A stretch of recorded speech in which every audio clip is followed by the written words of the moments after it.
히브리서는 예수님과 그 선지자들을 비교하고 예수님과 또 천사를 비교하고 예수님과 모세, 예수님과 율법 이런 비교를 하죠. 예수님이 우월한 존재다. 선지자보다 또 천사보다. 왜냐하면 하나님이시기 때문에 율법을 이루러 오신 분이시다. 그죠? 율법과 비교해서 또 다른 율법이 아니라 율법을 폐하고 새로운 법을 만들어 오시는 예수님, 율법의 완성이라고 하죠. 그 예수 그리스도를 소개해주고 있어요. 9장 10장이 그런 내용이라고 할 수 있습니다. 예수님이 오시기 전에 어떤 제사를 드렸나요? 동물의 제사를 드렸어요. 1절에 보면 해마다 드리고 또 늘 드려야 했다고 했어요. 4절에 보면 황소와 염소의 피로 드리고 6절과 8절은 번제와 속죄제로 제사를 드렸다. 11절에 보니까 제사장은 매일 서서 섬기며 자주 같은 제사를 드렸다. 이런 제사를 드렸다는 거예요. 그래서 매일 드렸다는 것은 이제 상번제, 하번제를 드렸다는 거고, 또 자주 드렸다는 건 뭐냐면 죄를 지을 때마다 하나님 앞에 나와서 제사를 드려야 됐어요. 그리고 절기 때마다 드리고 1년에 한 번은 대속죄일을 맞아서 속죄의 제사를 드려야 됐잖아요. 여러분, 우리가 구약시대에 안 태어난 게 얼마나 감사한지. 매일 나와야 되고, 그죠? 죄질 때마다 나와야 되고, 얼마나 힘들어요. 근데 히브리서 저자가 우리에게 알려주는 게 뭡니까? 1절에서 이런 제사로 나오는 자들은 언제나 온전하게 할 수 없다 이야기하고 있어요. 그리고 11절에도 이 제사는 언제나 죄를 없게 하지 못한다. 이 제사로는 죄를 온전하게 깨끗하게 할 수 없다. 그러니까 죄를 속죄하기 위해서 한 제사잖아요. 그런데 왜 깨끗하게 할 수 없다는 이야기예요? 그러니까 그때 저질렀던 행위로서 저질렀던 죄는 이제 하나님 앞에 용서받지만 우리의 근원적인 죄의 문제를 해결할 수 없다는 거예요. 우리가 어떻게 됩니까? 또 죄를 짓잖아요. 그래서 3절에 보면 이런 제사들은 죄를 기억하긴 한대요. 내가 죄인 줄은 알긴 하죠. 내가 죄인 줄은 알긴 하지만 나에 있는 이 죄를 해결할 수가 없는 거예요. 4절 짐승의 피로는 우리의 죄를 능히 없이 하지 못한다. 8절 이런 제사는 가로에 보니까 율법을 따라 드리는 것이다. 근데 여러분 이 율법을 뭐라고 하고 있어요? 1절에 보니까 장차 올 좋은 일의 그림자일 뿐이다. 실체가 아니라는 거예요. 그러니까 여러분 제가 예를 들어서 핸드폰을 이야기하고 있어요. 핸드폰은 사각형이 생겼고요. 우리 손으로 터치하면 막 여러 다양한 정보들이 나옵니다. 여러분이 핸드폰을 한 번도 안 봤다고 생각해봐요. 상상을 해볼 거 아니에요. 그런데 제가 핸드폰을 딱 보여주면서 바로 이게 핸드폰입니다 이야기하면 이제 그거구나 알 수 있는 거죠. 그러니까 율법은 뭐냐면 예수 그리스도가 오셔서 어떤 일을 이루시기까지 오기 전까지 하는 역할이에요. 그래서 그것을 예수 그리스도가 오신다 이제 그런 어떤 모습들을 이제 율법을 통해 알려주고 있죠. 그래서 여러분 뭘 기다리는 거예요? 율법을 완성하신 그리스도를 기다리는 거죠. 그러니까 언제나 매일 드리는 제사가 아니라 단번에 드려지는 제사, 영원히 드려지는 제사를 기다리는 거예요. 그래서 여러분 어떤 일이 일어나는 겁니까? 오늘 5절의 말씀을 보면은 하나님이 제사와 예물을 원하지 아니하시고 오직 나를 위하여 한 몸을 예비하셨도다 이야기하고 있어요. 그 한 몸이 누구를 말하는 걸까요? 예수님을 말하는 거죠. 9절에서는 예수님이 이제 직접 오셔서 어떤 일을 하셨다고 그래요? 하나님의 뜻을 행하러 오셨다고 하는 거예요. 내가 하나님의 뜻을 행하려 왔다. 예수님을 이야기하고 있어요. 무슨 말입니까? 동물의 피로 드리는 제사가 아니라 자신의 몸으로 하나님 인류의 죄를 속죄하기 위해서 하나님께 제사를 드리기 오셨다는 거예요. 그러니까 10절에 보니까 자신의 몸을 단번에 드리셨다고 하고 12절은 그 죄를 위해서 영원한 제사를 드렸다. 그리고 하나님 우편에 앉으셨다는 거예요. 여러분 대제사장이 제사를 드리고 나면 그 속죄소에서 나와야지만이 하나님 제사를 받으신 거거든요. 대제사장은 인간을 대신해서 속죄의 제사를 드리러 갔죠. 근데 여러분, 만약에 거기에서 죽으면 어떻게 돼요? 제사를 받지 않는 거잖아요. 근데 그가 살아나오면 뭡니까? 속죄 제사를 하나님이 받으셨다는 거예요. 그래서 제사장의 발목에 방울을 달았잖아요. 죽으면 끄집어내야 됐거든요. 근데 예수님이 죽었는데 다시 살아났다는 것은 무슨 말이에요? 하나님이 인류를 위한 속죄 제사를 받으셨다는 거예요. 그래서 하나님 보좌의 우편에 앉으셨다는 이야기는 하나님의 속죄 제사가 받으셨다, 이런 표현으로 우리가 알려주고 있는 거죠. 그래서 10절에 보면 우리가 거룩함을 얻게 되었고요. 그리고 14절에 우리가 영원히 온전하게 되었다는 거예요. 거룩함을 잊게 되었고 온전하게 잊게 되었다. 그래서 여러분, 이러한 제사를 영단번의 제사라고 얘기하죠. 들어봤죠? 영단번의 제사. 영원히 단번의 제사를 드렸다는 거예요. 그러니까 이제 예수 믿는 사람들은 다시 속죄의 제사를 드릴 필요가 없는 거예요. 우리가 여러분 신앙이 막 다운되고 힘들고 막 교회 좀 안 나오면 다시 막 영접기도 하고 그러죠. 막 다시 용서받으려고 하는 거예요. 다시 구원받으려고 하는 거예요. 그런 거 없어요, 여러분. 예수 믿으면 그걸로 어떻게 된 거예요? 하나님 나라에 우리는 들어가는 거예요. 그러니까 기차로 표현한다면 구원 열차를 탄다. 예를 들어서 표현한다고 할 때 앞으로 구원 열차를 탈 것이다 아니라 예수 믿는 순간에 구원 열차 안으로 우리는 어떻게 돼요? 들어가는 거예요. 그런데 여러분 막 조금 안 좋다고 해서 거기에서 내가 좀 관계가 안 좋고 좀 요즘에 성경 좀 안 읽었더니 어떻게 된 거예요? 다시 표를 사가지고 들어간다는 그 어리석은 생각을 할 필요가 없는 거잖아요. 우리가 태어나면 부모 안에서 호적 신고를 하듯이 우리가 하나님 나라 안에서 어떻게 된 거예요? 하나님 나라의 백성으로서 신고가 되는 거예요. 다시 속죄의 제사가 드릴 필요가 없다는 거죠. 이건 여러분 신학자의 말이 아니에요.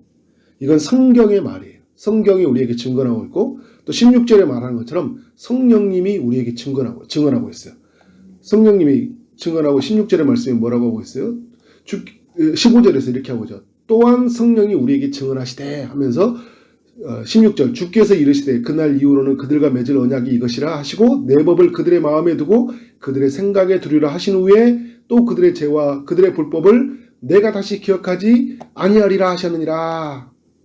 이것들을 사하셨은즉 다시 죄를 위하여 제사 드릴 것이 없느니라. 그러므로 형제들아 우리가 예수의 피를 힘입어 성소에 들어갈 담력을 얻었느니 그 길은 우리를 위하여 희장 가운데로 열어놓으신 새로운 길이요 희장은 곧 그의 육체니라.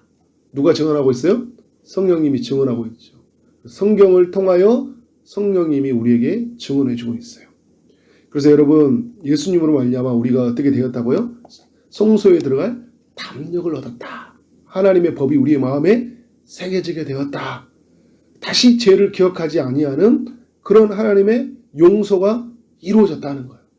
우리는 하나님의 백성이 되어졌다는, 이게 성경이 증언하는 일이고 성령님이 우리에게 알려주는 증언이에요.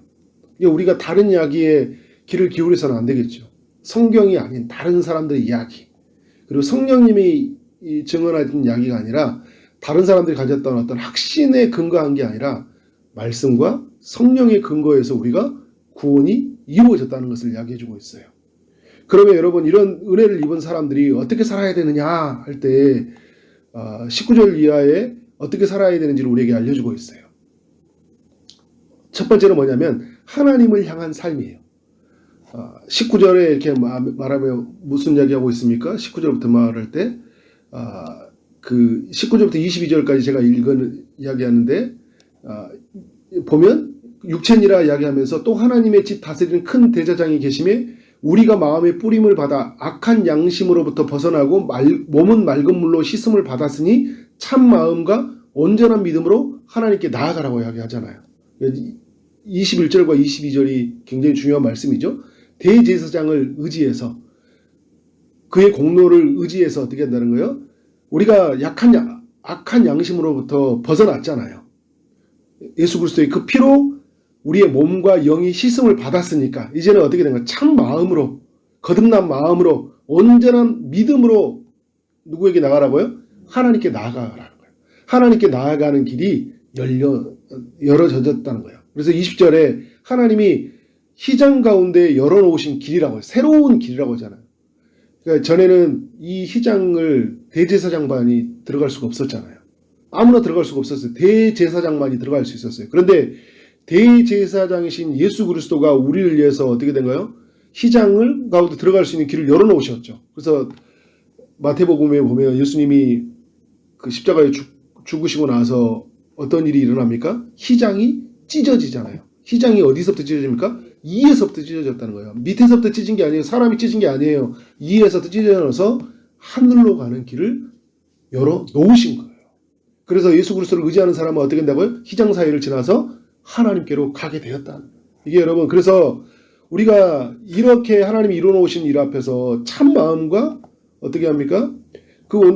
이 온전한 믿음으로 이 믿음을 가지고 하나님께 나아가는 거예요. 담대히 나아가는 거예요. 성소에 들어갈 어떻게 되고요? 담력을 얻었다고 이야기하잖아요. 우리는 아빠 아버지 하면서 언제든지 하나님께 아빠 하면서 그를 찾고 두드리고 그에게 매달리고 그에게 우리의 소원을 아뢰고 그에게 우리 아픔을 알리면서 하나님의 사랑을 누리는 거예요. 이러한 시대가 되었다는 거예요. 두 번째는 뭐냐면 24절부터 32절까지 이야기하는 쭉 이야기 내용인데요. 사람들을 향한 삶이 우리 가운데 이루어졌어요. 중요한 삶이 있어요. 24절과 25절에 서로 돌아보아 사랑과 선행을 격려하며 살라는 거예요. 이제 예수 믿는 백성들과 또 주변에 있는 사람들과 어떤 삶을 살아가는 거예요? 돌아본다는 건 면밀히 살펴본다는 거거든요. 우리 주변에 주님의 사랑이 필요한 사람이 누구인지, 주의 구원이 필요한 사람이 누구인지, 은혜가 필요한 사람들을 면밀히 살펴보아서 어떻게 살아고요? 사랑하며 살라는 거예요. 선행이라는 것은 굿워크라고 해요. 그게 무슨 말이냐면 좋은 일이에요. 그러니까 구체적으로 말한다면 사랑이라는 것은 누군가를 사랑하며 살아야 되잖아요. 이 굿워크는 뭐냐면 사랑을 구체적으로 실천하는 행동이에요. 그러니까 사랑한다고 말로만 사랑하는 것이 아니라 어떻게 하는 거예요? 구체적으로 그들에게 어떻게 하나님의 사랑을 나눌 수 있을까? 영원히 단번이 속죄의 제사를 드리신 그 예수 그리스도가 사랑이 너무나 큰데 이 사랑을 어떻게 전하고 이 사랑을 하면 어떻게 나눌 수 있을까 하며 사는 거예요. 그리고 믿음의 사람들은 어떻게 살아갑니까? 주님 오시는 날까지. 날마다 성전에서 집에서 모이기를 힘썼던 우리 믿음의 선배들처럼 우리는 어떻게 됩니까? 날마다 하나님의 예수 믿는 사람들과 함께 모여서 하나님을 찬송하고 하나님을 예배하고 또 어떻게 합니까? 흩어졌을 때는 그 사랑을 전하며 살아야 된다. 그러면서 오늘 우리에게 또 세 번째 이야기한 건 뭐냐면 33절부터 39절에 소개되었던 어떤 고난이 있더라도 믿음으로 인내하며 살라는 거예요.